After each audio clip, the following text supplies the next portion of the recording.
Comme je le disais, VS Code peut nous permettre de faire beaucoup d'autres choses. Vous allez constater qu'il y a quelques échos qui interfèrent avec ce que je fais. Bon, vous allez beaucoup m'excuser parce que là où je me trouve, il y a un peu il y a quelques bruits qui me dérangent. On va essayer d'évoluer comme ça. Je vais essayer d'hausser un peu la voix pour que vous puissiez m'entendre quand même. Donc, je disais qu'il y a plein de choses qu'on pourrait encore faire avec VS Code. Comme par exemple, je peux choisir de fermer ceci. Je fais ça. Ça part. La liste des fichiers disparaît. Je fais ça, ça revient. Mais au lieu de le faire en appuyant ici, je peux le faire avec un raccourci clavier.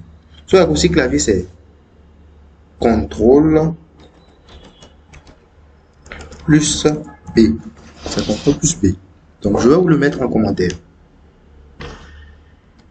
Voilà, CTRL B. Si je fais CTRL B, ça ouvre, ça se ferme, ça ouvre, ça se ferme. Et quand même, ça donne ça. Donc, il y a d'autres raccourcis clavier. Pour le commentaire lui-même, c'est normalement ça en HTML. Ça, c'est comme ça on fait un commentaire, excusez-moi. Oui, voilà. C'est un commentaire en HTML. Mais pour aller un peu plus vite, il y a le raccourci clavier contrôle 2 points. Contrôle 2 points, c'est-à-dire la touche qui se trouve la troisième touche à côté de la touche N. Lorsque vous êtes sur un clavier AZERTY quand même, quand on fait contrôle, cette touche-là, c'est là le 2 points, ça va donner le commentaire. Et ça nous permet de commenter directement dans n'importe quel langage qu'on utilise. Quand on fait ça, ça met ça utilise le commentaire utilisé dans ce langage-là. Donc ça fait un peu ça. Mais à part ça, on peut faire beaucoup d'autres choses. Je peux choisir par exemple de créer une balise UL, je vais dire OL, pour faire des listes ordonnées. Et cette balise OL contient une liste L. Bon, oui. Je veux ici un nombre défini, 3. Ça va contenir 3 listes. 3. Et chacune de ces listes vont contenir une balise A. Voilà. Et je peux choisir de dire que, donc quand je fais les supérieurs, c'est pour dire cette balise contient d'autres balises. Donc si je fais ça par exemple, ça va donner 3 L qui connaissent tous la balise A. Je vais essayer de corriger un peu, faire un retour en arrière. Je peux choisir de dire que je veux que cette balise A contienne des attributs. Donc les attributs des balises vont se trouver dans des crochets. Je fais crochet. Je peux dire qu'on a l'attribut href.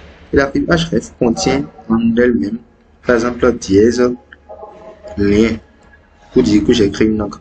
Quand je fais ça, je vais valider. Vous allez voir que j'ai créé un div. Bon, une balise OL qui contient 3 L10 contenant chacun des liens. Voilà, ça donne ça. Je peux aussi choisir de faire d'autres choses. Je peux créer un div. Donc, je fais div qui contient un div encore qui a la classe container. Voilà. Et ça, ce div qui contient la classe container, lui encore contient 2 divs. Un premier qui a la classe enfant. Je pourrais faire x2 pour dire j'aurai 2 divs dedans. Comme je peux aussi faire plus point enfant. Et si je lance, vous allez voir que ça génère ça. Un div qui contient un autre div. Et ce div contient 2 classes enfants. Je reviens un peu en arrière. Maintenant, je peux choisir d'indiquer différentes classes à l'intérieur de chaque div enfant. Le premier, je peux dire qu'il contient la classe mangeant, qui contient un enfant qui a la classe mangeant, par exemple. Et le second, je peux dire aussi qu'il contient un div qui a la classe dans son... Voilà. Et si je fais ça, vous allez voir que ça m'a créé un peu de désordre. Ça a mis le premier div enfant et ça a mis enfant dedans. Bref, ça a créé un peu de désordre. Pour corriger ça, je vais mettre une parenthèse ici, poser une parenthèse pour dire que, voilà, ce div là, le div container contient un premier div qui a la classe enfant et lui contient margent. Et ensuite, il contient un autre div qui a la classe enfant qui contient dansant. Si je fais ça maintenant, chaque fois j'appuie entrée pour pouvoir lancer la génération du code HTML. Quand je finis d'écrire tout ça, et vous voyez ceci s'afficher, je fais entrée. Quand je fais entrée, maintenant ça m'a généré correctement ce que je veux. Donc voilà un peu déjà. Il y a d'autres raccourcis clavier que je vais rapidement vous montrer dans VS Code parce qu'il y en a tellement. Il y a par exemple le raccourci clavier contrôle plus shift plus U ou contrôle plus J qui vous permet d'ouvrir le terminal. Si je fais CTRL SHIFT U, ça m'ouvre le terminal de cette manière. Je suis obligé de venir ici pour ouvrir ça. Mais et je peux le refermer ici. Mais je peux aussi faire CTRL J. Et ça m'ouvre directement le terminal sans passer par le côté. Mais quand je fais, et je peux encore refaire CTRL J pour fermer. Quand je fais CTRL SHIFT U, c'est autre chose. Quand je fais CTRL SHIFT U encore, c'est autre chose. Mais juste que je peux atterrir aussi au terminal en venant là. Bon, ça fait ça. Dans mon terminal, je peux choisir de, bon, je vais un peu décoller. Je peux choisir de faire PHP-V, même si je sais que ça va pas marcher. Bon, ça, c'est pas une commande reconnue quand même. C'est pour juste générer du contenu ici. Je fais par exemple PHP-V par la suite. J'ai du contenu et je vais effacer tout. Normalement, je dois faire quoi? Clear. Et je tape la commande clear, ça va tout nettoyer dans mon terminal. Mais au lieu de faire ça, je veux faire des retours en arrière dans VS Code. Je fais la touche de direction, le row. En tuant le row, quand je fais ça, ça me rappelle les commandes que j'avais tapées avant. Quand je fais ça, ça me génère l'ancien contenu. Je fais encore la touche de redirection du row. Encore, qui se trouve à côté de, donc la touche qui se trouve à côté de ceux qui ont le pavé numérique, la touche du compte qui permet de partir en haut sur le clavier, dans un éditeur de test. Je vais ouvrir là et je vais utiliser la deuxième commande PHP-V avec minuscule. Je fais ça.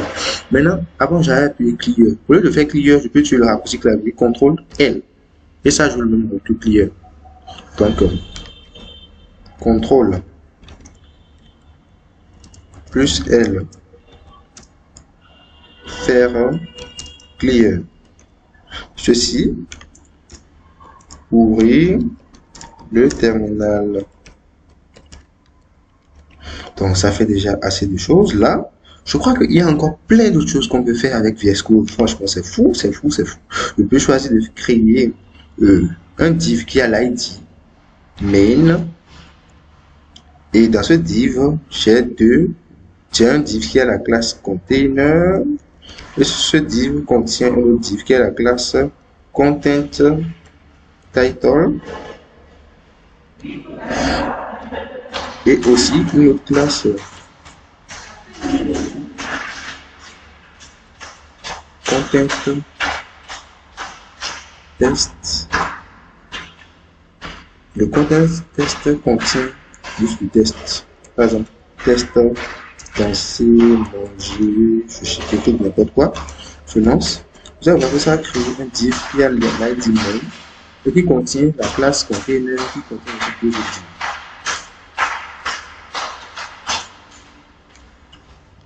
Je pouvais aussi faire, au lieu de faire ça, je vais faire un peu en arrière plutôt.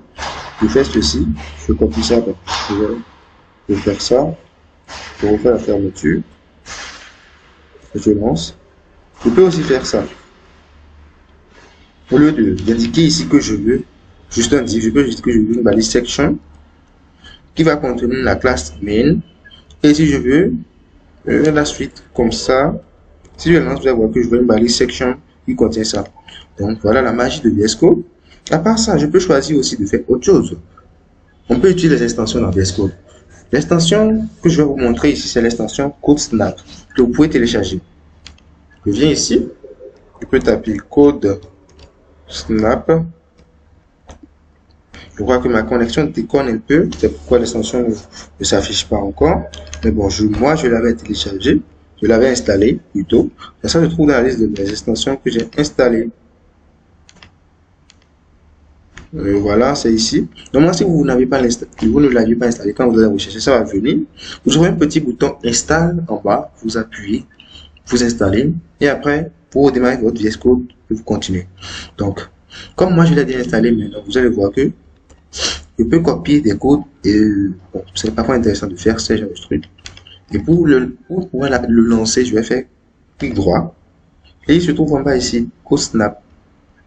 Donc c'est lui qui vient ici. Comment il est intéressant? Je peux faire ça. Et il me copie le code là. Je peux faire ça. Voilà. Il me copie le code là. Donc je peux faire ça. Bon, vous allez comprendre qu'il tient compte des espaces que je saute et tout. Donc je peux faire ça. Il me copie tout ce code. Voilà, et ça donne ça. Et je peux choisir de faire une capture. Je peux sauvegarder le code. Et directement, ça va dans mon dossier. Je peux le retrouver ici. Code 2. Je peux l'ouvrir. Et ça fait ça. Donc, voilà la magie de VS Code. VS Code nous permet de faire beaucoup de choses. Je ne pourrais pas tout dire dans cette vidéo, mais je crois que j'ai eu à parler de l'essentiel. Je vous remercie beaucoup pour m'avoir suivi. Et je vais vous demander de vous abonner à la chaîne Vardon Commande et d'inviter vos amis à s'abonner à la chaîne parce que ensemble, nous avons beaucoup Vardon ici dans différents langages. Merci.